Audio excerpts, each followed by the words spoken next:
Good morning, good afternoon, good evening, or as we like to say here at Shady Acres Woodshop, howdy. Today we have a piece of yew. It's roughly 10 3/4 inch diameter, probably end up about 10 1/2. It's about 4 inches deep, probably end up about 3 1/2. This will be the bottom, kind of chewed up with chainsaw cuts.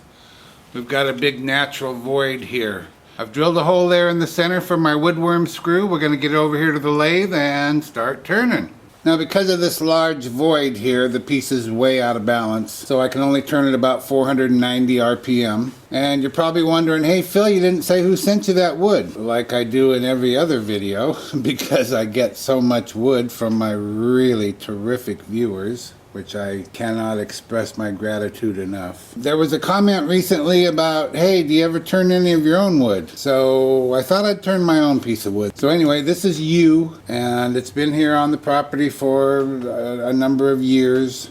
I've turned yew before. I think this will be my third time turning it, second time turning it from this particular piece of wood. And I have another good large chunk of this left. First piece of yew that I ever turned was just plain as could be. Just plain. Just nothing special about it at all. It wasn't even particularly pretty grain. It was just plain. The second piece, and there's a video on that, that piece of wood turned out beautifully. And that came from this piece, from the original large chunk of wood. But you just never know with yew what you're going to get. It's either going to be spectacular or it's going to be really boring. I'm hoping for spectacular. I'm expecting boring. I don't see anything special about it.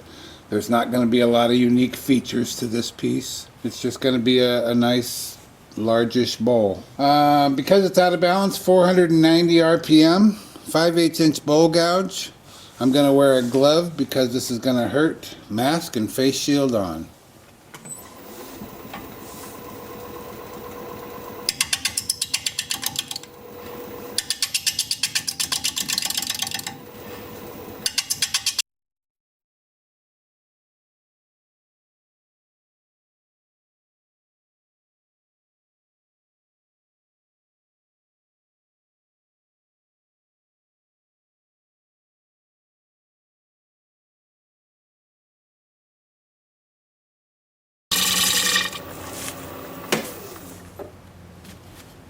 Well, that looks quite nice, doesn't it? But it's almost gone, and I've got a lot more turning to do. I love that, though. I'm going to go to work on the bottom end here and flatten it off. And I've turned the speed up to 1100 RPM.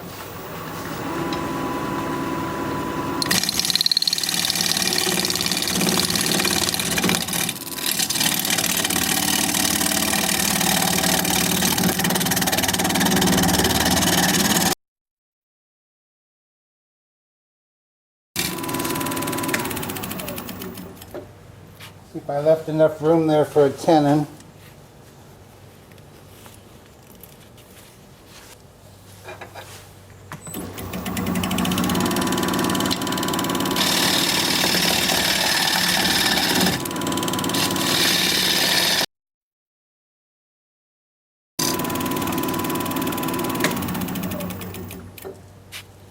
I've got to sharpen up my diamond point tool, I forgot to, so that I can square up the sides of the tenon. I'll be right back.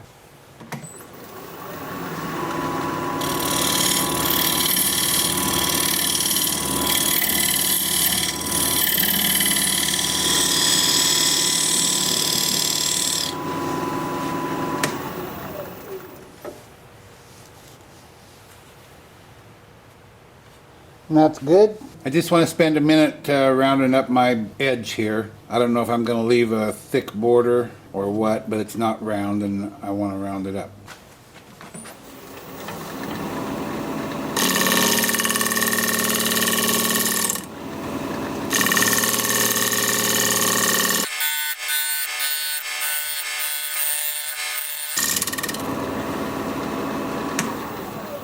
I also have to go sharpen up again.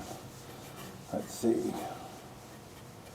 Now that got everything but the natural defect. And this over here, this is quite lovely, but I'm not done profiling. You know, it's all rough. It was just roughing cuts I was making. So I have to smooth them out. I don't know if I'll lose those in doing that or what.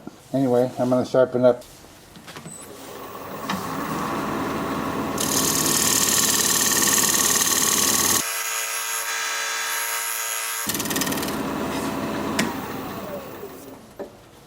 gonna leave that natural defect in place for now and go back to my side profile, smooth it up and try and keep this. I'm sure I'm gonna lose some, but we'll try our best.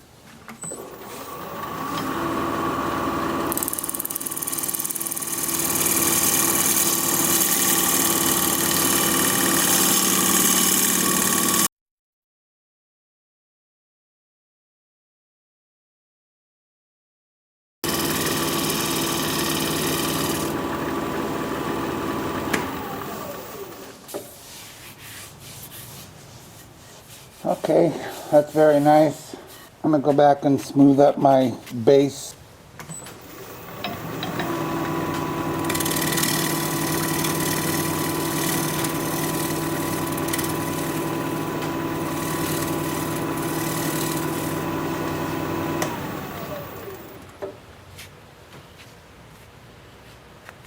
That's good.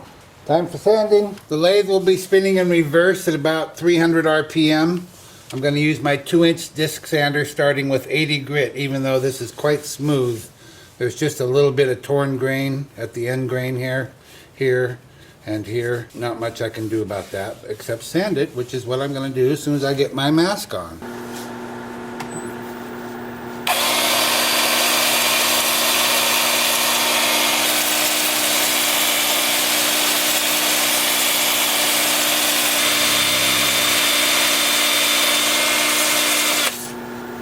And then I'll alternate with forward.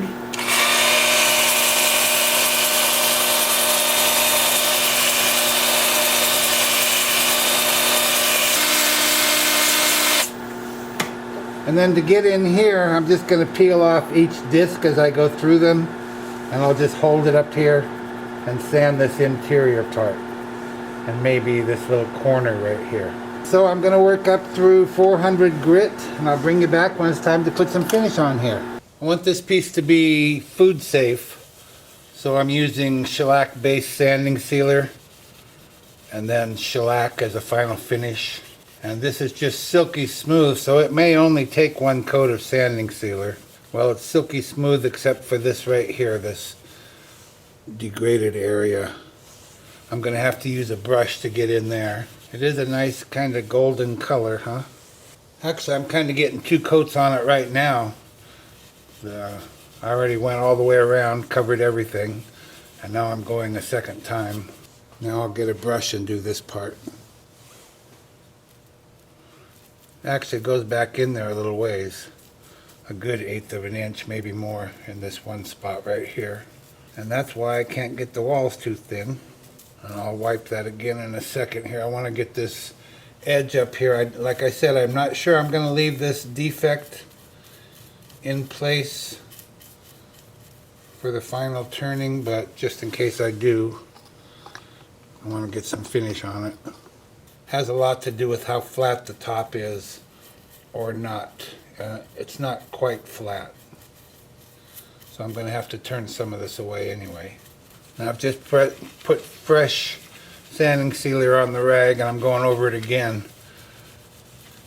And what that does is it keeps the buildup from happening where I use the brush, because you'll get brush marks if you don't wipe them away. So I think this 1 coat's going to do it, although by now it's becoming 3 coats. And then 2 coats of shellac, and I'll bring you back here in a little bit, and we'll start working on the inside. Always look forward to that. See you in a bit. I have the piece turned around and mounted up in my chuck on the tenon. I didn't mention it in the beginning, but you can see where I've put CA. I did that all over on the outside on some cracks as well. I didn't fill them or anything. I just put CA in there in an attempt to keep them from spreading any worse than they are.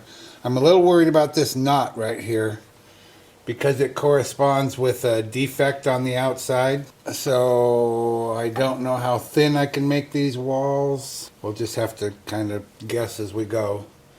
I do still have this defect on here. I kind of like it, but the top is not flat. So I have to take it down about 1/4 inch, which will take half of that defect away. That's okay. Maybe we'll go further than that and remove the entire defect. I don't know. 5/8 inch bowl gouge, 1200 RPM, mask and face shield on.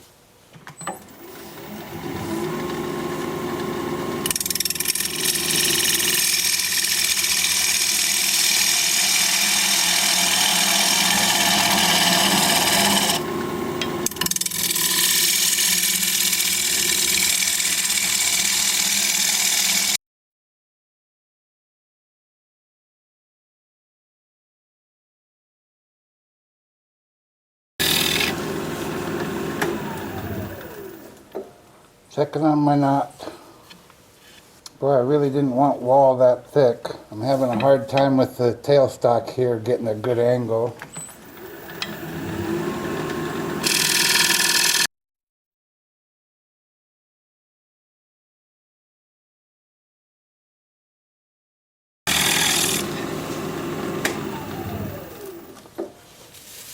Well, I have to get the wall thinner than that. It's just way too thick. And that means I have to get rid of the tailstock. And I've got a big pile of stuff here. So I'm going to do a little cleaning up and get rid of the tailstock. I'll be right back. I've removed the tailstock, as you can plainly see. You can also see that I've added a lot of CA to 3 new cracks. This one here is pretty bad. It comes over the top about 2 inches. So I just hope they don't get worse. I have to get this. This is just way too thick. Way too thick for a bowl like this. I'd like to take about half of it away, but the cracks might get worse and the whole thing might just blow up. Who knows? I sharpened up my 5/8 inch bowl gouge. I'm going to get my mask and face shield back on, and we're still at 1200 RPM.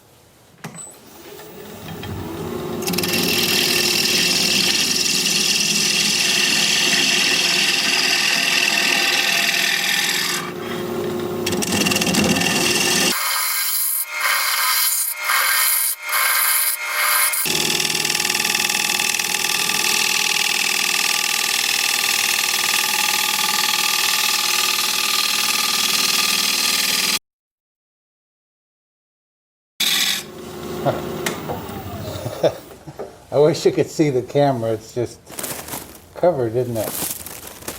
Sorry. Bouncy, bouncy. Let's see, where's our knot? Over here. Well, that's a lot better. This is the worst crack, still staying together. I'd like to go thinner than that, but maybe not much more. Sorry for the wiggle in the camera. Let me bring you in a little closer. That'll really do it.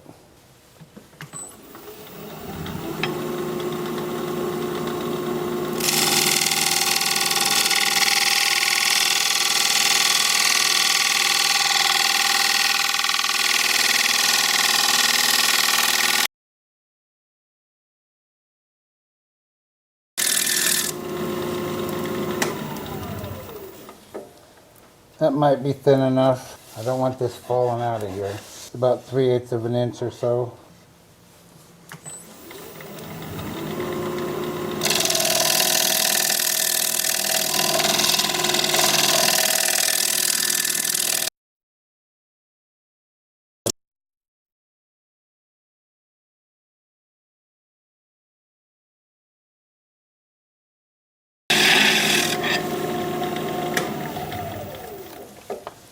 Okay, who's for leaving the nice pattern? Just kidding. I don't think we're too close to the bottom, but on the other hand, I don't want to get too close to the bottom, so let's check. No, we're still 3/4 of an inch or so. So we can take about a half an inch away. I hear you. No, Phil, leave it, leave it. I just can't do it.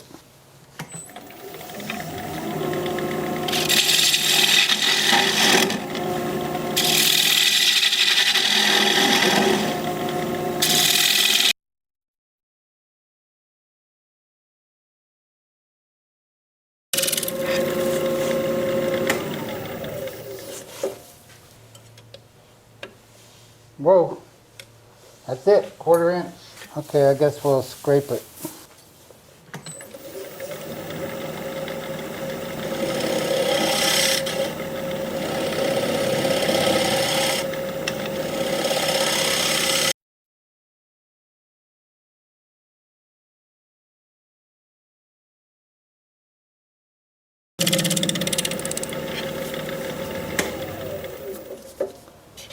Okay, time for sanding.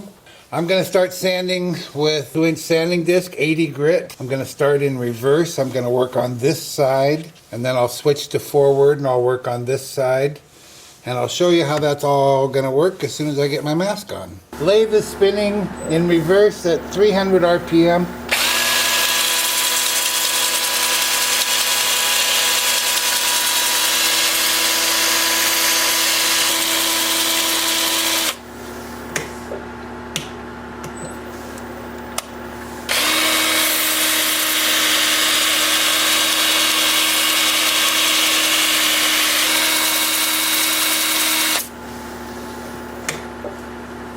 So I'll do that rotation for each grit, and I'll bring you back here in a little bit when it's time to put some sanding sealer on. It's going to look pretty good, I think. See you in a bit. It's always a chore sanding a piece this large, at least for me. Not my favorite thing, but it's done now. I'm sure this piece was dry. It's been on the property here for years, but it has warped a little. You can see it when it's spinning. You can't see it otherwise. So this is the first of 2 coats of sanding sealer, which is what I put on the outside. And then I'll put on 2 coats of shellac. And I'm going to have to use a brush in here and in here, these 2 places, because they just sort of disintegrated in those areas. I think that was a branch. Well, it seems to be drying already. I don't know why. It's freezing cold out here. Anyway, so I'll bring you back here in a little bit when it's time to take the tenon off, and then we'll be done. See you in a bit. Time to remove that tenon. I've mounted a block of wood up in my chuck. I'm going to put a non-slip cloth over that, and then bring up the bowl, and then bring up the tailstock. I still have that center hole there for reference. Just going to apply a little pressure, bring up my tool rest. We'll spin the piece up a little bit. Hold my thumbnail against the edge of the tenon. Make sure it's hitting equally all the way around, and it is. Turn the speed up to about 600 RPM. Going to take a standard grind 3/8 inch bowl gouge and begin to removing the tenon.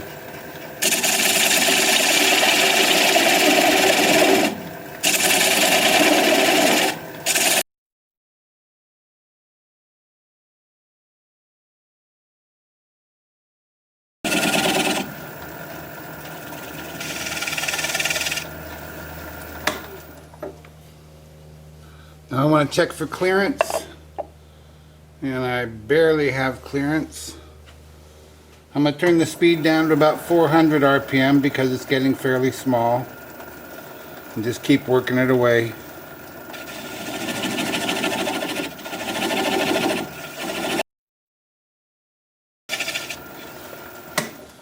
Now I'm going to adjust my tool rest a little closer and a little bit higher, almost touching everything. Then I'm going to take a 3/8 inch swept back bowl gouge and just keep working that away.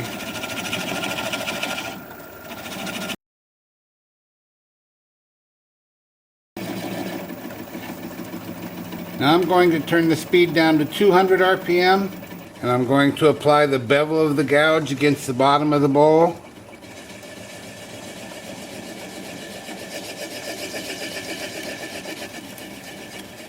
Right hand on the gouge, left hand on the switch, pressure towards the headstock, and when the little nub stops turning like that, then we'll know we're through.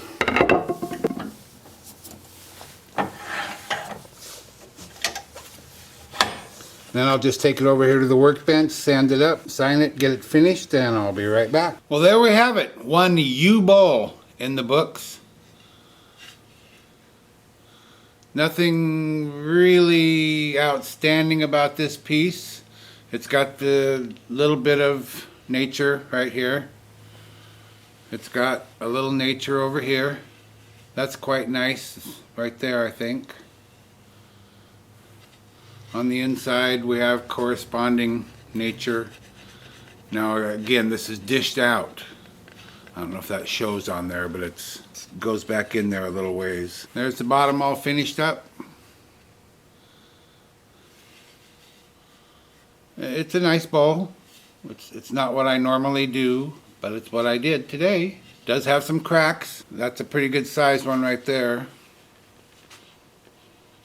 But it doesn't seem to go very far. This is the outside of it. Comes over here a couple of inches, but I don't think it'll get any worse. The wood's quite dry. It's got some hairline cracks through these. I also don't think they'll get any worse. It just is what it is. YEW bowl. Thank you, Phil, for providing this piece for all to enjoy. If you like this video, thumbs up please, I'd sure appreciate it. If you're a subscriber, thank you very kindly, I truly appreciate that. If you're not a subscriber, you might consider becoming one. I put out regular videos about one a week, and I'd like to keep in touch. An easy way to subscribe is just click my picture you see there near the end of the video. Your comments are always welcome, and I read all of them. So for now, this is Phil, Shady Acres Woodshop, signing off.